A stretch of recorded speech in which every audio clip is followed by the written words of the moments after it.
Senhor Jesus, louvado seja o teu nome, Senhor. Quão bom e agradável estar na tua presença, Senhor. Mais uma vez suplicamos o teu favor para esse tempo. Pedimos que o Senhor continue nos conduzindo, Senhor. De fato, queremos fazer aquilo que é o desejo do teu coração. Seja com cada um dos irmãos que estarão aqui vindo para estar ruminando a tua palavra. Seja com cada um de nós aqui nesse tempo. Que o Senhor tome esse ambiente nas tuas mãos e conduza para a tua honra, para a tua glória e para o teu louvor, Senhor. Nós oramos em nome do Senhor Jesus. Amém. Irmãos, a gente vai dar sequência à questão do ruminar. Eu vou até começar aqui. Teve algo que me chamou muita atenção, né, durante esses dias. Eu estava meditando na palavra e muitas coisas falaram ao meu coração, né? Essa conferência, e assim, a gente está às vezes meio murcho, né? Mas o Senhor vem e nos enche dele mesmo, né? Só ele mesmo para nos sustentar e nos conduzir em triunfo, como ele tem feito com cada um de nós. São dias difíceis que nós estamos vivendo, cada um com as suas lutas, mas o Senhor é soberano, ele governa, né? E um dos textos que foi utilizado, um versículo que foi utilizado como um texto básico do falar do irmão Mac, me chamou muito a atenção para os dias que nós estamos vivendo e que nós precisamos fazer com uma certa urgência. E esse versículo está lá em Gálatas, no capítulo 1, o versículo 15 e 16. De fato, me chamou muito a atenção. Uma frase aqui que impactou meu coração foi quando ele começou falando sobre a questão de Cristo é a nossa vida, né? E se Cristo é a nossa vida, precisamos deixar que essa vida possa ser manifesta, né? E aqui fala o seguinte, no versículo 15, em Gálatas, capítulo 1. Mas, quando aprove a Deus, que desde o ventre de minha mãe me separou e me chamou pela sua graça, revelar seu Filho em mim, para que o pregasse entre os gentios. Imediatamente não consultei a carne nem o sangue. Mas isso me chamou muito, me impactou muito, quando a gente vê aqui essa frase que para revelar o seu Filho em mim. E se Cristo de fato é a nossa vida, nós precisamos deixar que essa vida venha fluir. E se essa vida não está fluindo, né, é porque o nosso eu está sufocando essa vida. E nós precisamos permitir que o Senhor nos liberte de nós mesmos, para que Ele possa, cada dia, no nosso falar, nas nossas mensagens que mandamos nos WhatsApp, né, no trato um com o outro, que essa vida possa ser expressada. De fato, se não está sendo expressada, irmão, é porque algo está acontecendo conosco, precisa ser mudado esse assunto na nossa vida. E a questão do revelar, às vezes a gente fica assim, né, revelar lá no futuro, lá na frente. E o pessoal que trabalha aí com questão de fotografia sabe o que é, né? Você tira aquela foto depois que vai revelar e tal. Mas esse revelar aqui é hoje, é agora, né? É no presente, é no nosso dia a dia que nós precisamos revelar, de fato, essa vida que está dentro de nós. Então, eu queria deixar essa contribuição com os irmãos e abrir aí com o tempo, que o Senhor seja conosco. Amém?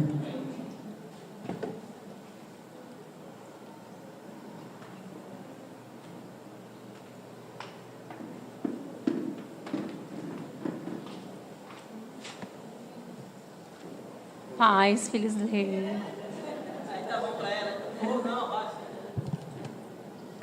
Eu estava ali chorando um pouquinho antes de falar, porque é muita informação. A palavra que o Senhor me revelou. Orem por mim. Eu estava na conferência, graças a Deus. E o que o Senhor mais impactou no meu coração foi lá em Lauro de Freitas, que tinha pouquíssimos irmãos. Os 2 dias que eu estive lá em Lauro de Freitas, e eu vou ler aqui em 1 Reis, que o irmão Mac falou sobre o profeta Elias, e ele mandou a gente meditar aqui em 17 e 18 lá. Quando ele estava ministrando esses 2 dias lá em Lauro de Freitas, ele mandou nós meditar em 1 Reis 17 e 18, capítulo 17 e 18. É uma riqueza, irmão, 1 Reis. Tem muitas informações, muitas histórias, mas o irmão Meg se deteu mais aqui, foi na dependência que Elias tinha pelo Senhor. E aquela viúva que ela demonstrava fé, né? Ela tinha fé pelo Senhor. Eu vou ler a parte só do versículo 17, 1 Reis 17, até o versículo 22. Então Elias, o tisbita, dos moradores de Gileade, disse a Acabe: vive o Senhor teu Deus de Israel, perante cuja face estou, que nestes anos nem orvalho nem chuva haverá, senão segundo a minha palavra. Depois veio a ele a palavra do Senhor, dizendo: retira-te daqui e vai para o oriente e esconde-te junto ao ribeiro de Querite, que está diante do Jordão. E há de ser que beberás do ribeiro e que eu tenho ordenado aos corvos que ali te sustentem. Foi, pois, e fez conforme a palavra do Senhor, porque foi e habitou junto ao ribeiro de Oriente, que está diante do Jordão. E os corvos lhe traziam pão e carne pela manhã, como também pão e carne à noite, e bebia do ribeiro. E sucedeu que, passados dias, o ribeiro se secou, porque não tinha havido chuva na terra. Então veio a ele a palavra do Senhor, dizendo: levanta-te e vai para Serepta, que é de Sidom, e habita ali. Eis que ordenei ali uma mulher viúva que te sustente. Então ele se levantou e foi para Serepta. E chegando à porta da cidade, eis que estava ali uma mulher viúva, apanhando lenha, e ele a chamou e lhe disse: traze-me, peço-te no vaso um pouco de água que beba.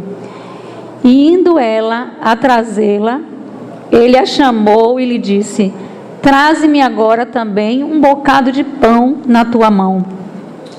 Porém ela disse: vive o Senhor teu Deus, que nem um bolo tenho, senão somente um punhado de farinha numa panela e um pouco de azeite numa botija. E veis aqui, apanhei 2 gravetos e vou prepará-lo para mim e para o meu filho, para que o comamos e morramos. E Elias lhe disse: não temas, vai, faze conforme a tua palavra, porém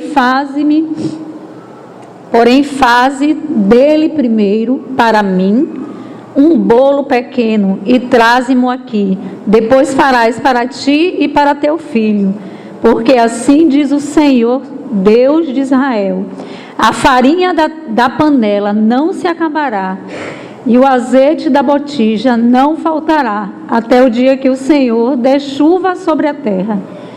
E ela foi e fez conforme a palavra de Elias. E assim comeu ela e ele e a sua casa muitos dias. Glória a Deus. O versículo 16 diz, irmãos: da panela a farinha não se acabou, e da botija o azeite não faltou, conforme a palavra do Senhor que ele falara pelo ministério de Elias. E depois dessas coisas, sucedeu que adoeceu o filho desta mulher, dona da casa, e a sua doença se agravou muito, até que nele nenhum fôlego ficou. Então ele disse a Elias: que tenho eu com... Ela disse a Elias: que tenho eu contigo, homem de Deus? Vieste tu a mim para trazeres à memória a minha iniquidade e matares o meu filho, a meu filho? E ele disse: dai-me o teu filho. E ele o tomou do seu regaço e o levou para cima ao quarto onde ele mesmo habitava e o deitou em sua cama. E chamou ao Senhor e disse, e clamou ao Senhor e disse: ó Senhor meu Deus, também até a essa viúva com quem me hospedo afligiste, matando-lhe o filho? Então se estendeu sobre o menino 3 vezes, o clamou ao Senhor e disse: ó Senhor meu Deus, rogo-te que a alma deste menino torne a entrar nele. E o Senhor ouviu a voz de Elias, e a alma do menino tornou a entrar nele e reviveu.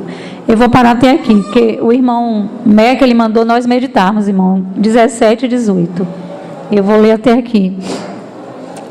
Porque eu ganhei muito nessa palavra, e eu meditei em casa, de fato, de 17 e 18, e reli, e de fato impactou muito, muito meu coração. O versículo aqui 14, antes disso eu quero falar para os irmãos, Elias, o Senhor mandou ele até essa viúva, mas quando ele chegou lá, a viúva era pobre, né?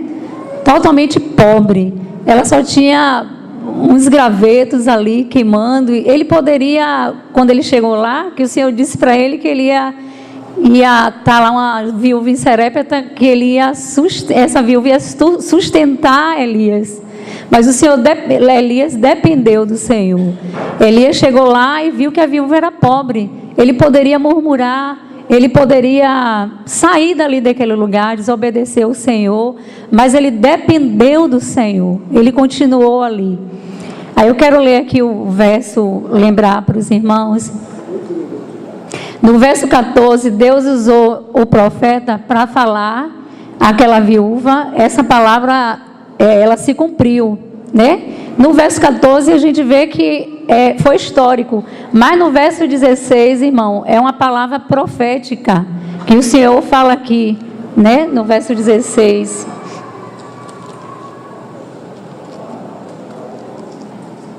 Da panela a farinha não se acabou, e da botija o azeite não faltou, conforme a palavra do Senhor que ele falara pelo ministério de Elias.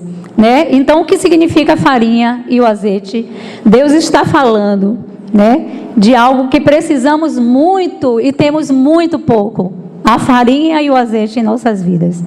Então, por isso, o Senhor, Ele vai multiplicar, Ele não vai deixar a farinha e o azeite faltar em nossas vidas.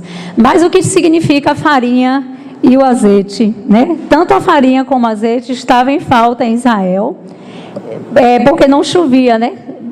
Eu vou pular mais um pouco, porque eu quero mais enfatizar sobre a farinha e o azeite, sobre as nossas vidas, que o irmão disse que só faltam 8 minutos. Aí eu vou falar bastante assim o que eu esbocei, que é muita informação. Né? Ah, então tá. É muita informação.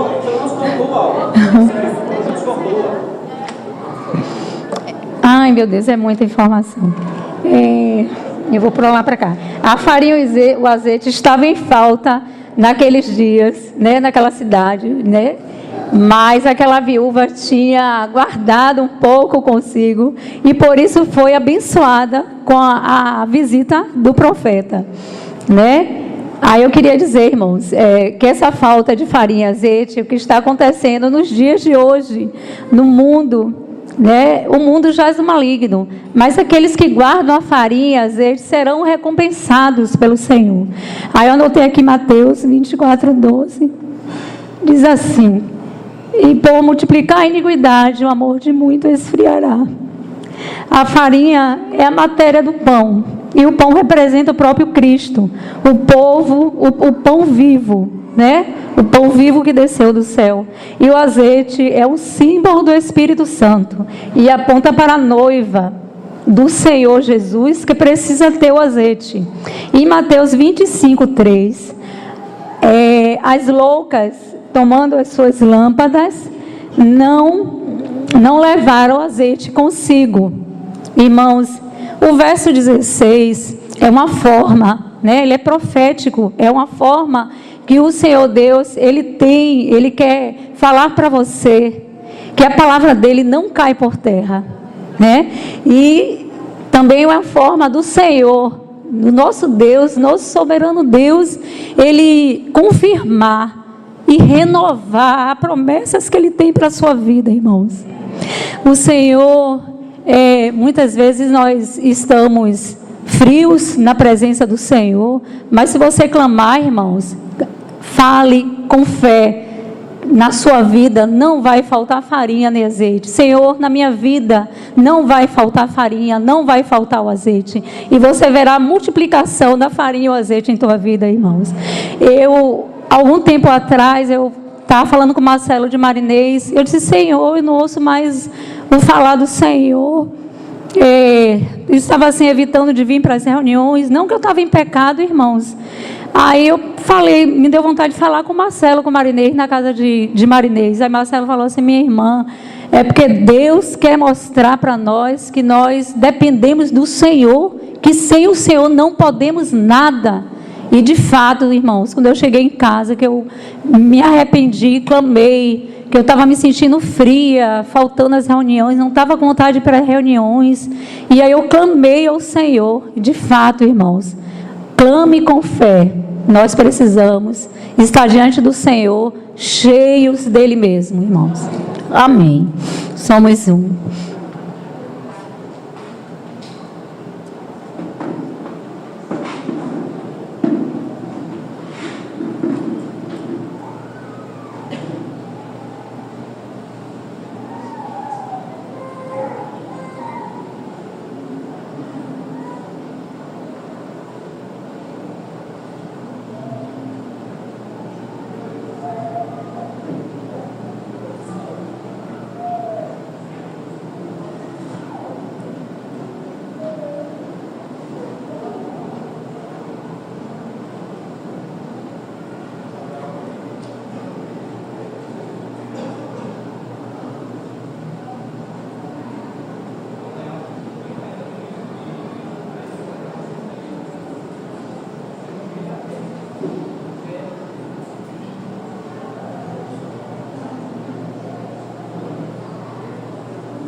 Pais e irmãos, eu não pude participar de muitas reuniões com o MEC, mas uma das que eu participei, que foi com os irmãos, ele aportou sobre a vida de Gideão e falou um pouco sobre a vida de Davi. Eu queria ler com os irmãos, rapidinho, o Salmos 27, que foi um dos salmos que ele leu.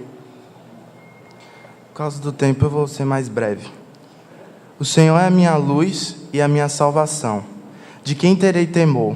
O Senhor é meu forte refúgio, de quem terei medo? Quando homens maus avançarem contra mim para destruir-me, eles, meus inimigos e meus adversários, é que tropeçarão e cairão.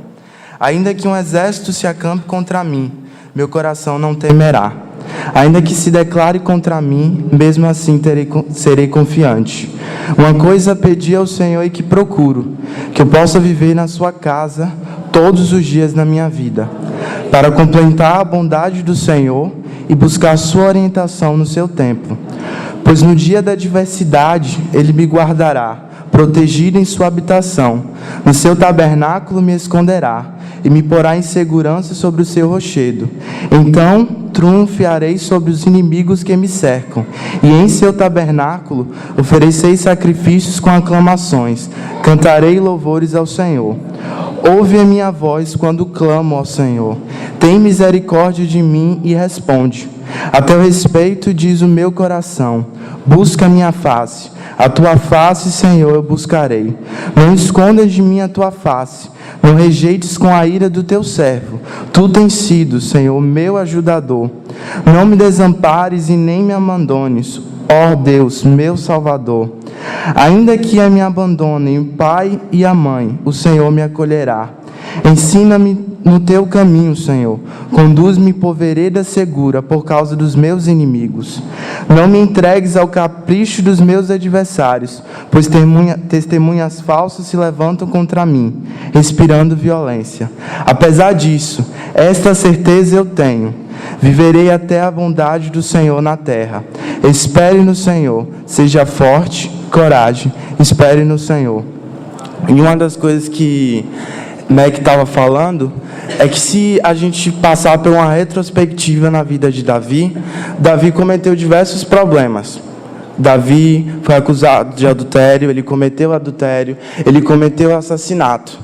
Mas Davi, em um dos salmos dele, que se não me engano é Salmo 51, ele diz assim: Senhor, dá-me um coração puro, renova dentro de mim um espírito inabalável. Davi, apesar de tudo isso, ele tinha uma diferença. Ele cria no Senhor.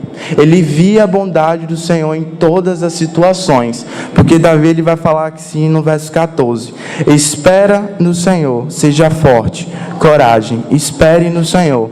E tem um versículo em Isaías 40, 28. Só para terminar.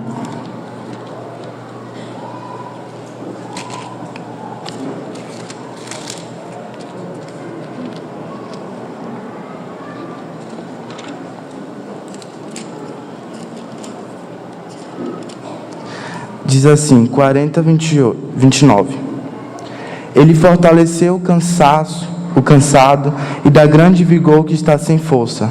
Até os jovens se cansam e ficam exaustos, e os moços tropeçam e caem. Mas aqueles que esperam no Senhor renovarão as suas forças, vão alto como águia, e correrão e não ficam exaustos, andam e não se cansam. Então assim, irmãos, essa tem que ser a nossa confiança do Senhor. Nós vamos passar ainda por muitas dificuldades, cada um em particular, mas o Senhor diz que Ele nos dá ânimo. O Senhor já venceu todas as coisas. Nós precisamos entrar nessa realidade, uma vida de vitória do Senhor. Falo isso com total temor diante do meu coração, porque é uma das coisas que eu tenho visto diante do Senhor nesse tempo, que precisamos olhar para o Senhor.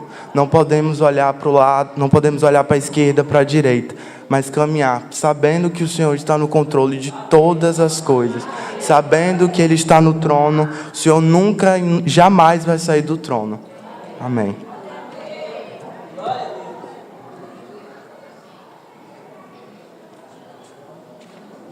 Paz, irmãos.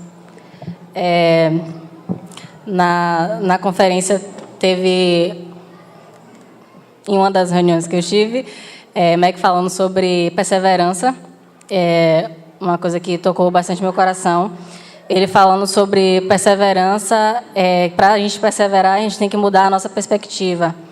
E mudar a nossa perspectiva em relação ao que é perseverança. E aí ele citou o versículo de Hebreus, se eu não me engano, que ele fala de tendes necessidade de perseverança. E aí ele mudou a palavra perseverança para Cristo. Nós temos necessidade de Cristo. E nesse assunto ele falou de o que é responsabilidade, responder às habilidades de Cristo. Então, quando nós respondemos ao que o Senhor está nos falando, é aí que nós perseveramos. Não é fazer nada além daquilo que o Senhor já disse, mas responder ao que Ele está nos ordenando. E uma frase que ele falou no final foi: se o Senhor perseverou a despeito de todas as coisas que Ele passou, então Ele também vai nos ajudar na nossa caminhada. Porque quem sofreu mais que o Senhor, né? Então Ele vai nos ajudar em tudo, qualquer que seja a situação que nós estejamos passando. E na reunião de Estela com as irmãs também foi algo também que foi bastante forte para mim.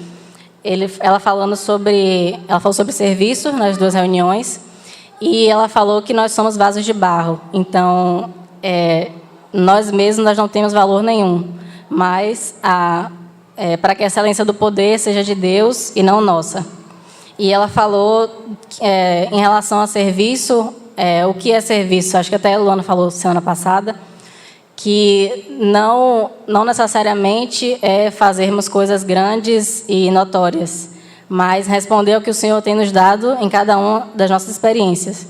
E ela falou, a frase clássica, que o irmão que viaja para pregar a palavra, ele não é mais servo do que a irmã que está, sei lá, arrumando a cadeira, ou está em casa cuidando dos seus filhos.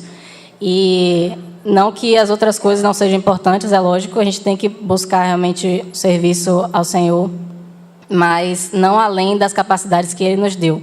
Se Ele nos deu a capacidade de estarmos... tem irmãs que têm dificuldade de sair, de estar fazendo visita e outras coisas, mas se o Senhor deu a capacidade de essa irmã estar em casa, ajudando, arrumando o seu lar com a sua família, essa é a porção que o Senhor deu para ela. Essa é a porção que o Senhor deu para ela. Então, se ela for fiel nisso, é aí que ela vai estar servindo ao Senhor. E... é isso mesmo. Amém.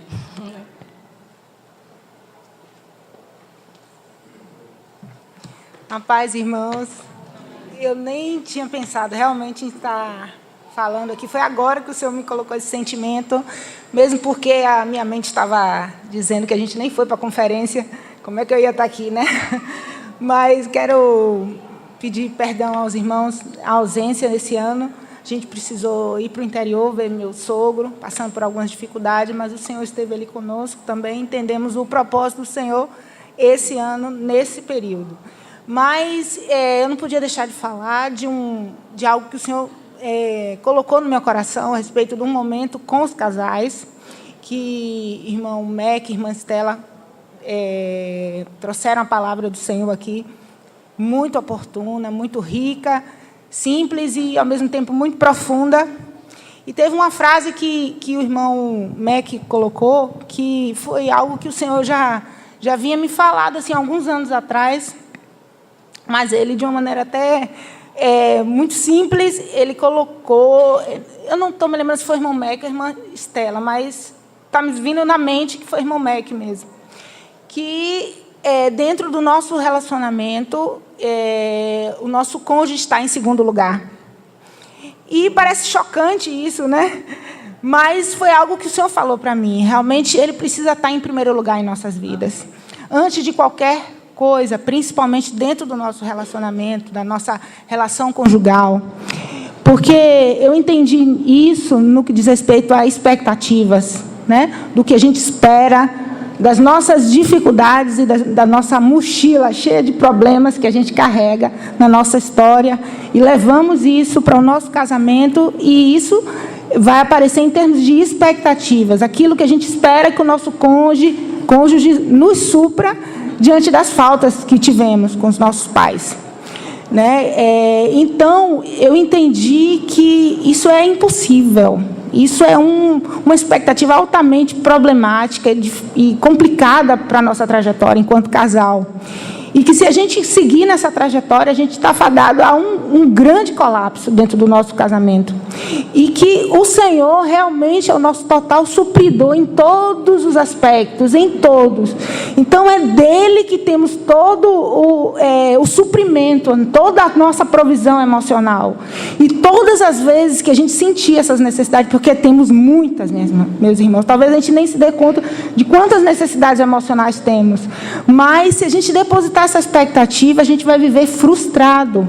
Então, a gente precisa ir, primeiramente, àquele que a gente tem que ter um real relacionamento, um primeiro relacionamento, que é o Senhor em nossas vidas. E Ele pode, sim, mover o nosso casamento, mover nossos filhos, mover toda e qualquer circunstância para nos suprir nele mesmo. Mas não é do nosso esposo a única e total fonte de suprimento. Isso é muito, muito sério, muito importante a gente entender essa expectativa e corrigir ela em tempo rápido, para que a gente possa, de fato, buscar esse suprimento em toda e qualquer situação do Senhor. Então, é o relacionamento primeiro com Ele. E isso falou muito ao meu coração, porque eu pude desfrutar de uma verdadeira alegria depois que eu entendi isso. Depois que eu tirei de meu esposo esse peso, essa responsabilidade, porque é do Senhor na minha vida, e a partir desse relacionamento que eu tenho que ter com Ele. Então, isso me chamou muita atenção, que possamos buscar todos os dias isso, né? E lembrar disso, que realmente vai ser a nossa fonte de maior alegria em toda e qualquer situação. Amém.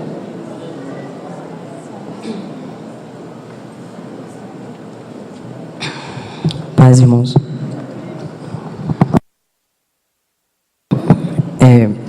Como tia Alba também, a reunião que mais me marcou foi o compartilhar do irmão Mac sobre Elias, lá em Lauro de Freitas. E essa história de Elias é sobre total dependência. E ele começou a compartilhar falando sobre o versículo 19 de Isaías 59, a parte B, que fala assim: quando o inimigo vier a entrar como uma inundação, o Espírito do Senhor erguerá um estandarte. Já me perdi. Vou ler de novo. Quando o inimigo vier a entrar como uma inundação, o Espírito do Senhor erguerá um estandarte contra ele. E lá em 1 Reis 17, fala assim: e Elias, o tisbita, que era dos habitantes de Gileade, disse a Acabe: como vive o Senhor de Israel, diante do qual me ponho de pé, não haverá orvalho nem chuva nestes anos, senão segundo a minha palavra. E Mac, ele já falou aqui que para que Elias estivesse de pé diante do Senhor, ele precisou estar muito tempo sentado diante do Senhor, para aprender do Senhor.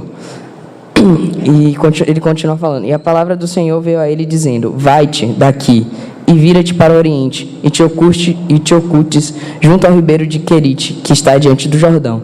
E será que tu beberás do ribeiro, e tenho ordenado aos corvos que te alimentem ali.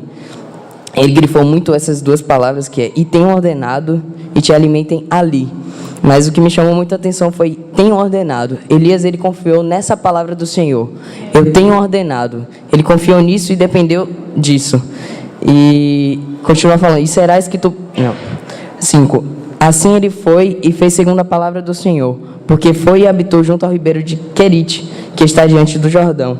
E os corvos lhe traziam pão e carne pela manhã, e pão e carne ao anoitecer, e ele bebia do ribeiro. Imagine você estar lá, amanhece, e você não sabe se vai vir o pão. Você simplesmente confia na palavra do Senhor, porque se vem dos corvos, você não sabe se vai vir. Está ali só confiando no Senhor. E sucedeu depois de um tempo que o ribeiro secou, porque não tinha havido chuva na terra. Imagine, o Senhor diz, vai para lá, que lá tem um ribeiro, que lá eu vou te sustentar com corvos, e o que acontece? O ribeiro seca. Se fosse a gente ia, Senhor, vou cavar uma cisterna aqui, o que vai fazer? Meu Deus. Mas ele não, ele continuou esperando do Senhor, e foi quando o Senhor de novo vem e fala para ele ir para um outro lugar, e lá ele já passa por outro momento de dependência, que é lá com a viúva. Mas eu acho que o que mais me chamou a atenção aqui foi isso. Eu tenho ordenado, e ele confiou nessa palavra do Senhor, e foi uma história de total dependência do Senhor. Amém.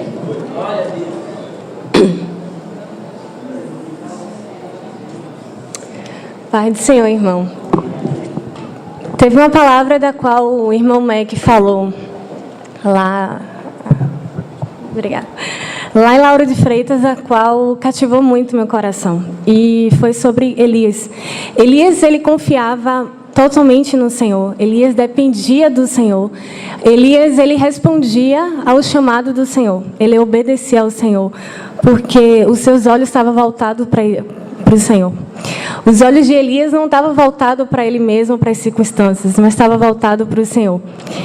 E lá em 1 Reis 19, 13, aconteceu um fato da qual Elias ficou com medo. E Elias ficou com medo, para salvar a vida, fugiu com o ajudante para a cidade de Beerseba, que ficava na região de Judá. E deixou ali seu ajudante e foi para o deserto, andando o dia inteiro. Aí parou na sombra de uma árvore e teve vontade de morrer. Esse fato aconteceu quando o irmão Mac falou, isso cativou muito meu coração. Isso aconteceu porque os olhos de Elias foram tirados do Senhor.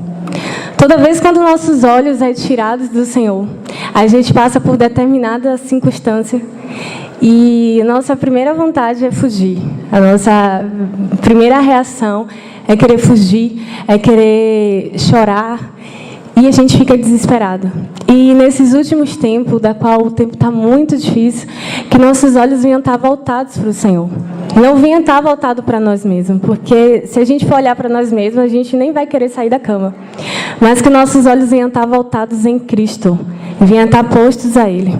E graças a Deus, os olhos de Elias foram voltados para o Senhor. E o Senhor, Ele pôde... Como é a palavra? Ele pôde completar a obra na vida de Elias. E que possa ser assim conosco. Amém.